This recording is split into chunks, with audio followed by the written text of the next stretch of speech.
mandatory. Like, I want you to do this.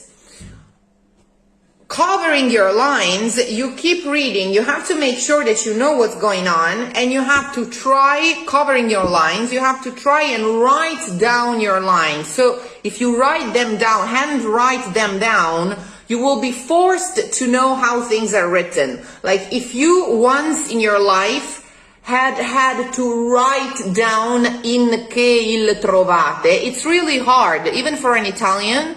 But whenever you have to memorize something, the best thing is you write it down yourself. I mean, this was in the school of every arts. Renaissance painters in their ateliers forced their pupils to copy paintings of the great painters all the time, hand copy. A lot of composers forced their students to hand copy entire orchestral scores. Never you learn so much when you have to write with your own hands something that you cannot memorize, something that is hard for you. And this is actually something I advise in my book as well. Okay, you have to write down your lines, okay, making sure that you know how those things are written. Italian is helpful in that because it's almost written as it's spoken, okay? So you don't have a lot of orthography issues.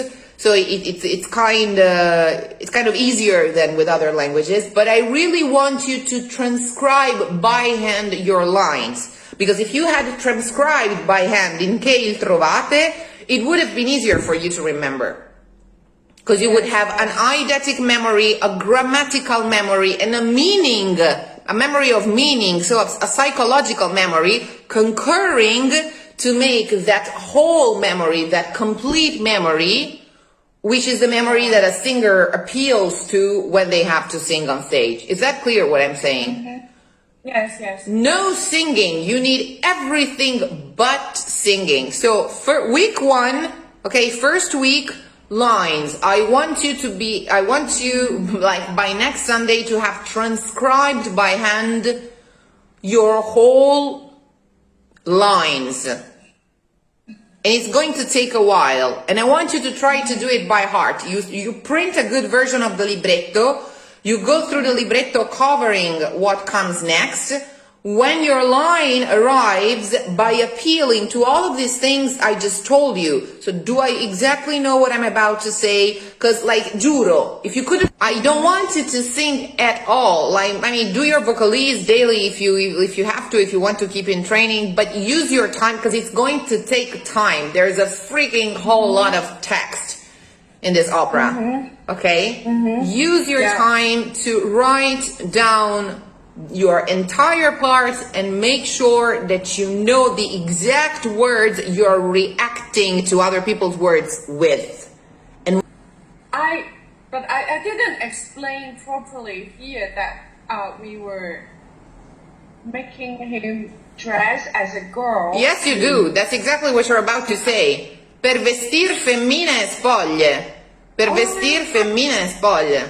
That's exactly what you're about to say. See why you don't remember? See why you don't remember? Per vestir femmine e spoglie. Ah, comprendo, indegna moglie, mi può tosto vendicar, mi fa torto quel trasporto, blah blah blah, and then the duet starts. But I think what you can remember is rather these single small lines. But that's exactly what you tell him. Per vestir femmine e spoglie. You tell him we wanted to dress him up as a girl. Okay? Okay. If you had a blank spot, it's because you couldn't remember the exact words, their meaning, and what was happening. And your mind cannot help you just musically if you cannot remember that as an excuse for Cherubino's nakedness, you make up that you and Susanna were going to dress him up as a girl. So that's something you have to remember. Right? Yeah. Okay. Moltrazzate a dubità. That's very good. Mi fa torto quel brava. Exactly so. Exactly so. Okay. Exactly so. But if you write it down, your memory will count how many words you will remember. Your Italian will get better. And this is an incredibly hard Italian. Okay? Okay. So, moltraggiate a dubitare. He asks you, qual la chiave? Give me the key. Okay, enough bullshit. Give me the key. What do you reply? The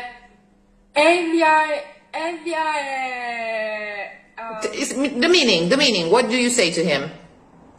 Innocent. He's innocent. Egli is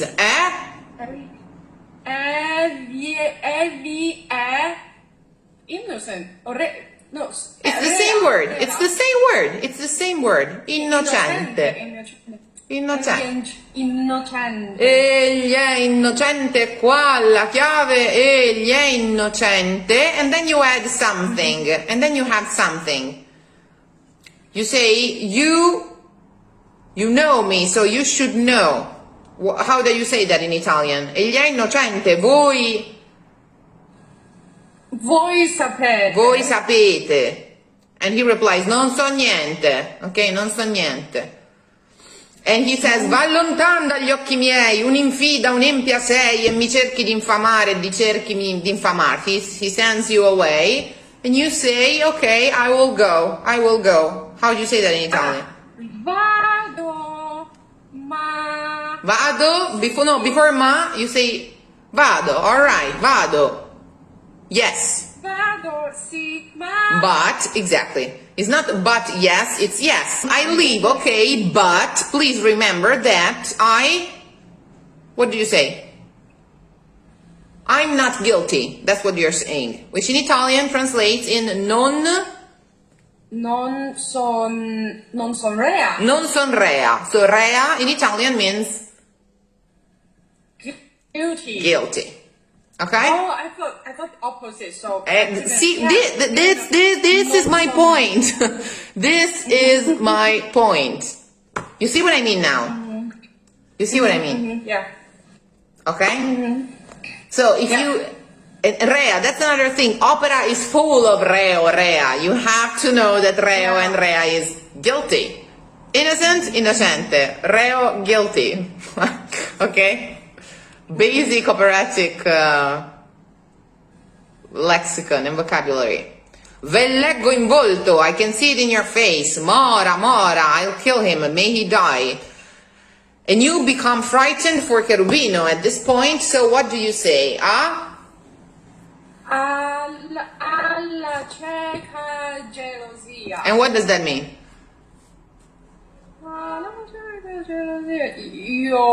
Your jealousy. Cieca. What is cieca? Cieca. No, remember. Blind, okay? You're blind jealousy. La cieca gelosia. Gelosia is jealousy and cieca is blind. You know when someone is blinded by jealousy. La cieca gelosia, qualche eccesso gli fa fare. Okay, he's going to... Because it's not just gelosia, it's cieca gelosia. Okay, it's blind jealousy. Qualche eccesso gli fa far, mora e più non sia, may he die and no longer live. Mi fa torto quel trasporto, blah blah blah blah blah blah. Now at this point you can remember the rest of the concertato by heart. Okay? Because you know the key words. Like, so in this part you have to know cieca, gelosia, eccesso, but you have to question yourself. Do I know that word? Because if I don't know it, I may have a blank spot. Okay? And then when you repeat many times, that you can do by heart. But when there's a new word, you have to make sure that you're on top of it, and you have to write it down, because otherwise you will always have doubts about the spelling and blah, blah, blah, and so on. Did you hear me, girl? Yes.